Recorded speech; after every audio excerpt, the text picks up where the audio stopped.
Faz alguns bons meses que estou rodeado de pessoas que me perguntam sobre a tese do urânio, do potencial que ele tem e do quanto isso pode trazer de retorno para quem investe. Descoberto na Alemanha em 1789, o urânio é um elemento natural, ou seja, você consegue encontrar ele na natureza, muito mais abundante que a prata, só para vocês terem noção, né? Apesar de ser escasso, ele não é tão escasso assim quanto imaginam, e é super considerado radioativo, tá? Então é bem perigoso. Mas, como qualquer elemento natural, tem a sua escassez ali limitada, porque a natureza também não é em quantidade infinita. Para encontrar o urânio na natureza, são feitas várias escavações gigantescas, por sinal. Vou até pedir para o editor colocar uma imagem do tamanho das escavações, minerações de fato que são feitas, né? E elas ficam dentro de rochas, tá? Então você faz ali uma busca dentro da terra, acha essas rochas, retira de lá dentro, e aí de certa forma você faz todo um trabalho para excluir toda a matéria-prima ali do urânio como um todo. That looks like what the miners were after.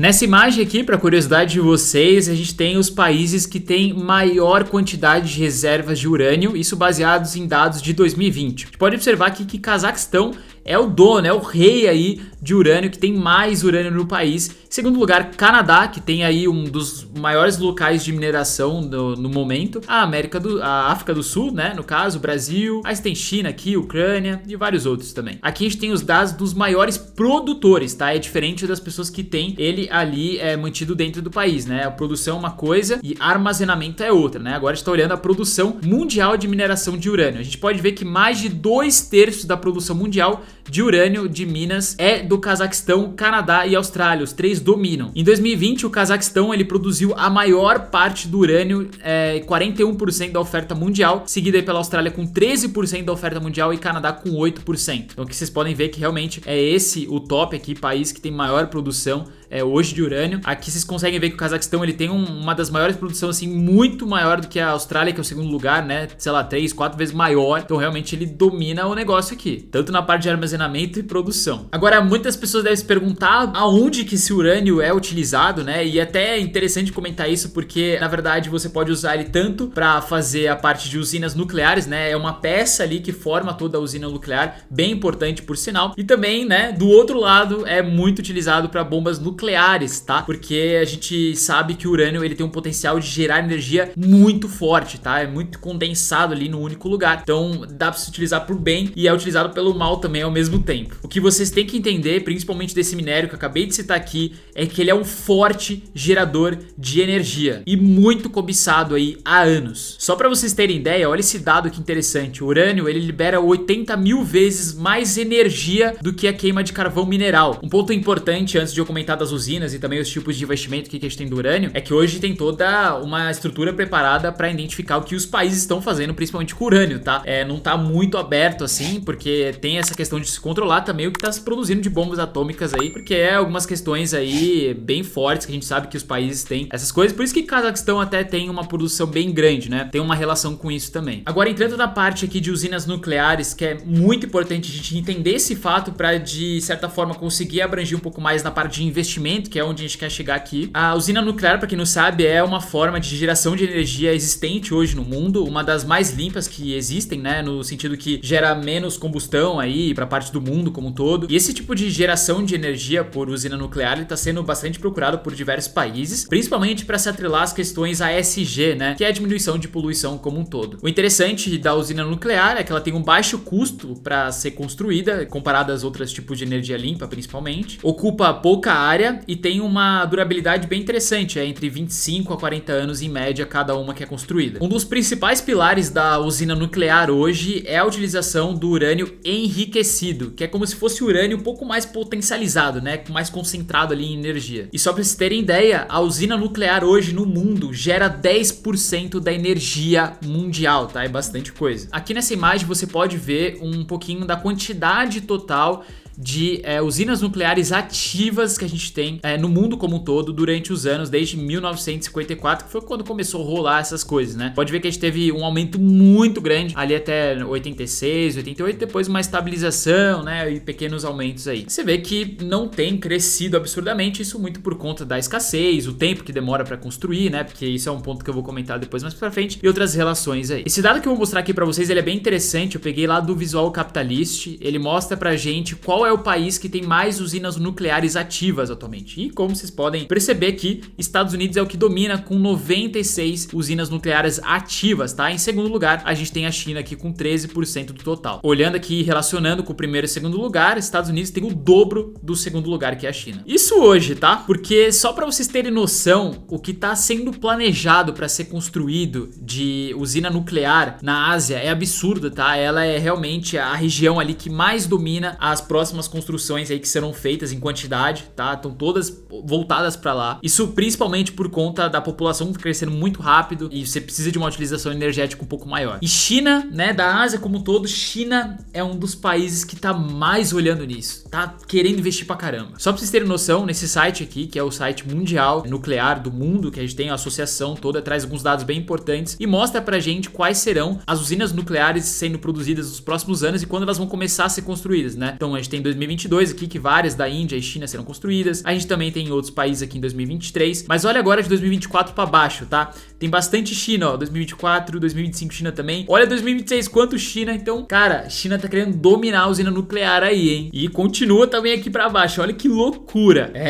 Chinês não perdoa nenhuma. Quando ele pode se beneficiar de alguma coisa, ele vai correr atrás. Agora, uma das perguntas, e vou tentar trazer uma resposta bem interessante pra vocês, é o porquê o urânio tem um potencial que todo mundo fala e porque a galera falou bastante dele em 2020, 2022. O que tá acontecendo? Vocês puderam perceber que as intenções aí de novas usinas nucleares ainda é grande, tá? E pra você continuar gerando energia nessas usinas nucleares, você precisa ativamente substituir o urânio o tempo todo, né? O tempo todo entre aspas, que não é tão rápido assim quanto vocês pensam, mas precisa ter ali uma manutenção. E a gente sabe que o urânio, ele é super escasso, né? Não tem uma quantidade ali ilimitada. E de certa forma, muitos investidores acreditam que em algum momento a gente vai ter uma alta demanda contra uma baixa oferta, ou seja, muita gente solicitando urânio para pouca produção, pouca mineração, o que faria relativamente o preço do minério, do urânio em si, subir absurdamente, né? A famosa demanda e oferta. E logicamente, quem estivesse investindo nesse tipo de ativo ganharia grandes valorizações. Mas calma que antes a gente tem que comentar algumas coisas e eu vou dar minha opinião sobre isso. Esse é um tipo de investimento muito arriscado, super alternativo, tá? Então tem muita volatilidade aí durante os próximos anos, com certeza vai ter, porque depende principalmente ali de parte dos estímulos do governo, que ali você tem a construção da usina nuclear, né? Demandada, expandida pelo governo. Então se o governo falar, pô, não quero construir usina nuclear aqui, meio que a demanda do urânio vai diminuir. Então tem muitas coisas interligadas aí, não é só a questão de por estar sendo mais procurado. Agora vamos para as principais formas de você se expor no urânio, investir nele, tá? A gente vai começar com os Estados Unidos, na bolsa americana. E eu gostaria de começar com vocês pelos ETFs, que para mim é uma das melhores formas de você se expor num setor, principalmente como esse. Tem várias empresas aí, na verdade poucas grandes, mas várias tentando correr nesse sentido, e a gente não sabe qual que vai ganhar. A gente tem um ETF chamado URA, que para mim é um dos melhores, e a gente pode observar o gráfico dele, isso é interessante mostrar para vocês, que teve aqui um hype gigantesco no final de 2020 para 2021. Por quê? Biden foi eleito nos Estados Unidos e trouxe várias intenções de estímulos do governo na parte de energia limpa. Então o carro elétrico se deu muito bem no ano de 2020 e 2021, lítio, tá, que faz parte da bateria, e principalmente o urânio também, que tá atrelado à energia nuclear. E aí a gente teve uma busca muito grande para esse tipo de ETF, né, e depois se estabilizou e teve uma queda agora bem grandezinha até por conta do movimento da bolsa americana como um todo. Esse ETF URA, ele se expõe em empresas envolvidas na mineração de urânio e na produção de componentes nucleares também. Tem uma taxa de administração de 0,69%, que é bem elevada se comparado aos demais ETFs que a gente tem disponíveis na bolsa, né? Como é um tipo de ETF bem diferentaço, né? A galera cobra um pouco mais. E aqui a gente pode observar algumas exposições nas empresas que ele tem. E essa Cameco aqui é uma das empresas que eu vou citar daqui a pouco, mas é uma das maiores aí mineradoras que a gente tem hoje. E tem 21% desse ETF tá nesse ativo aqui, tá? Então, importante comentar isso aqui. O outro ETF que a gente tem é o URNM. Ele pega empresas globais aí na indústria de urânio, tem um tipo de taxa de administração um pouco mais elevada do que todos os outros que eu vou mostrar aqui, 0,85, é bem alto. E tem uma distribuição um pouco mais diversificada, tá? Principalmente na Cameco aqui, ele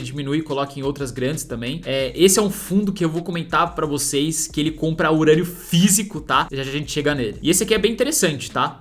Assim, tá entre primeiro e segundo lugar junto com o URA ali. E a gente tem um outro que não é tão novo assim também, né? Desde 2007, que é o NLR. E ele pega também empresas do setor global, só que na parte de energia nuclear, não é tão focado na parte de urânio. A taxa de administração é bem parecida com o do URA. E tem algumas empresas bem relativamente aleatórias, assim, né? Não pega exatamente a parte de urânio, então meio que deixaria ele um pouco mais pra baixo aqui. Aí de ações a gente tem essa Cameco, que é uma das maiores, assim, do setor realmente, tá? Ela é bem interessante. Vocês podem ver que os ETFs se expõem nela também. Então pode ser. Se você gosta de mais risco, talvez a Cameco seja interessante. Você tem que dar uma estudada, tá? Eu prefiro por ETF. Agora eu queria comentar com vocês sobre esse fundo que foi feito, tá? Ali em 2021 mais ou menos. Só que a gente não tem acesso ainda, tá? Porque ele é um ticker diferente. Ele é negociado na Bolsa Americana também. Pelo menos eu não encontrei na minha corretora Avenue. Mas ele chama Sprott Physical Urânio. Ou seja, ele compra urânio físico mesmo, armazena, e aí você vai ganhando com o preço da valorização do minério, né, em si. Porque só pra vocês saberem, o urânio, ele tem um preço também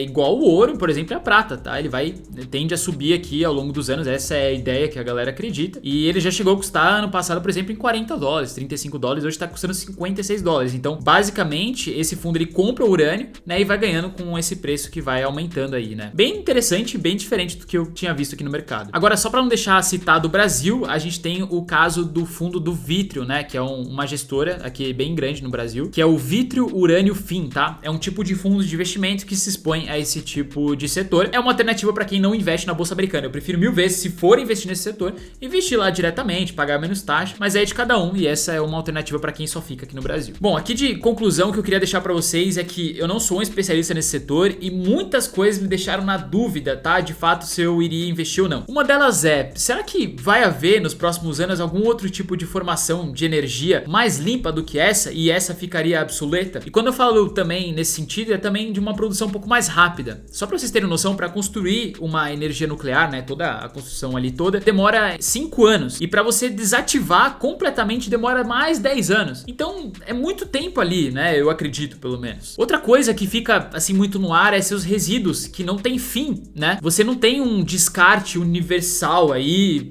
feito por esse tipo de usina. Ela fica lá, longe de toda a população depois que é desativada, ninguém pode chegar perto porque tem radioatividade. Então tem essas questões ainda que precisam ser conversadas. Fora os casos de acidentes, explosões, né? A gente tem o caso mais forte que todo mundo conhece, que é o do Chernobyl, né? Que teve uma explosão de uma energia nuclear lá. De fato, até hoje a cidade não é mais habitada. Então tem um risco sim, tá? Então, de fato, se eu fosse investir nesse tipo de investimento atrelado ao urânio, seria via ETF, até porque pega uma composição de diferentes tipos de classe de ativos ali, várias ações. Então, eu não ficaria tomando muito risco investindo numa Cameco, por exemplo. Apesar de ser bem interessante, eu acho que é muito risco colocado numa única empresa. Eu prefiro via meio de ETF. Nesses tipos de setor que eu não conheço muito bem, tá? E possivelmente, se eu fosse me expor, seria pra surfar alguma onda de valorização no curto prazo. Eu soubesse que ia ter alguma lei que ia beneficiar isso, né? E eu colocasse na minha carteira. Mas, momentaneamente, tem várias dúvidas na minha cabeça aqui. Não me deixa tão satisfatório em querer investir nesse tipo de investimento e não vou ter por enquanto, tá? Sendo bem sincero aqui com vocês, pode ser que eu mude de opinião assim que eu tenha algum outro número ou uma outra informação. E super recomendo para quem quiser se aprofundar nesse tipo de assunto de urânio, o Marcelo Lopes da L2 Capital, tá? Eu conheço ele há um tempinho assim por redes sociais mesmo, de ver, de assistir. Acho bem interessante, ele é muito profissional nessa parte de urânio e ele é uma das pessoas profissionais, né, do mercado que mais comenta dessa possível escassez que já está começando do urânio e que poderia fazer o preço dele elevar e muito nos próximos anos. Deixa aqui embaixo pra mim o que você acha dessa tese, se você acredita, se você já investe, se você já ganhou na valorização do preço aí nesses últimos anos. E não esqueça de deixar curtida aqui embaixo, se inscrever no canal pra mostrar pro YouTube que você gosta desse tipo de conteúdo. A gente se vê no próximo vídeo, valeu, até mais!